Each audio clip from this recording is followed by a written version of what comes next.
सुरुवातीला मी ते भांड्यात एका गरम पाणी करून घेतलेलं आहे।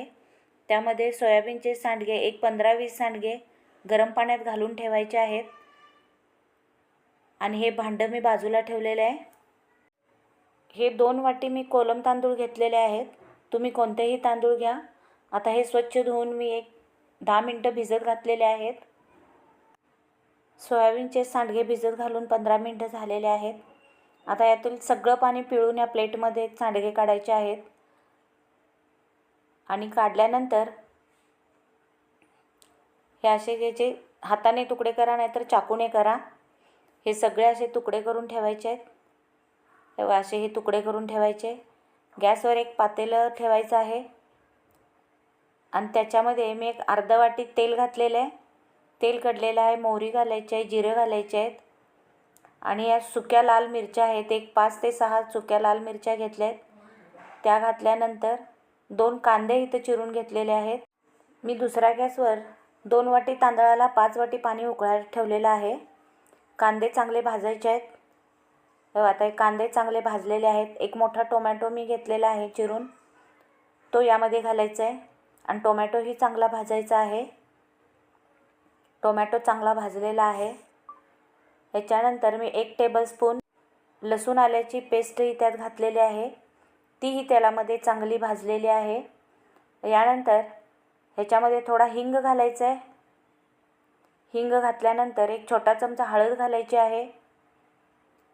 हळद घालून चांगलं हलवायचं आणि जे सोयाबीनचे सांडगे मी तुकडे करून ठेवलेले ते या तेलामध्ये घालायचे आहेत। तेही जरा चांगले हलवायचे त्याच्यामध्ये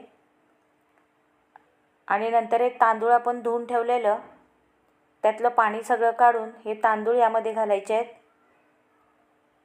आणि तांदूळही त्यामध्ये चांगलं हलवून घ्यायचे आहेत।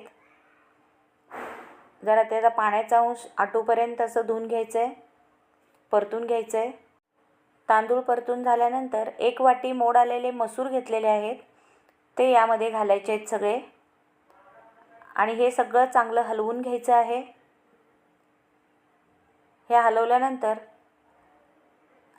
जे पाणी मी उकळायला ठेवलेलं ते पाणी यामध्ये घालायचं आहे। 1 वाटीभर पाणी शिल्लक ठेवायचं आहे, लागलं तर नंतर घालायचं, कारण तुम्ही तांदूळ कोणत्या ह्याचा घेणार त्याच्यावर हे पाणी अवलंबून आहे। यामध्ये चवीनुसार मीठ घालायचं आहे। मीठ घालून ही जरा यामध्ये हलवायचं। हे सगळं एकसारखं करायचं आहे आणि त्यानंतर अर्धी वाटी मी इथं कोथिंबीर घेतली आहे, त्यातील निम्मी कोथिंबीर भातामध्ये घालायची आहे आणि थोडी नंतर जरा गार्निशिंगला ठेवायची आहे। आता हे हलवून झाकण ठेवायचे। झाकण ठेवलेलं आहे। आता एक 2 ते 3 मिनिटांनी झाकण काढायचं आहे। हे बघा भात चांगला उकळलेला आहे। आता गॅस मध्यम करायचा आणि झाकण ठेवायचं। त्याच्यानंतर एकदा दोनदा काढून भात हलवायचा आहे चांगला। आता भात आपला झालेला आहे। बघा भात चांगला आपला मोकळा सुटसुटीत आणि असा मऊही झालेला आहे, जास्त असा फडफडीत पण नाही झाला। सोया मसूर राईस आपला हा तयार झालेला आहे। हाय प्रोटीन सोया मसूर राईस तुम्ही नाश्त्यालाही करू शकता किंवा रात्रीच्या जेवणालाही करू शकता। सोया मसूर राईस ही रेसिपी तुम्हाला कशी वाटली मला कमेंट करून कळवा।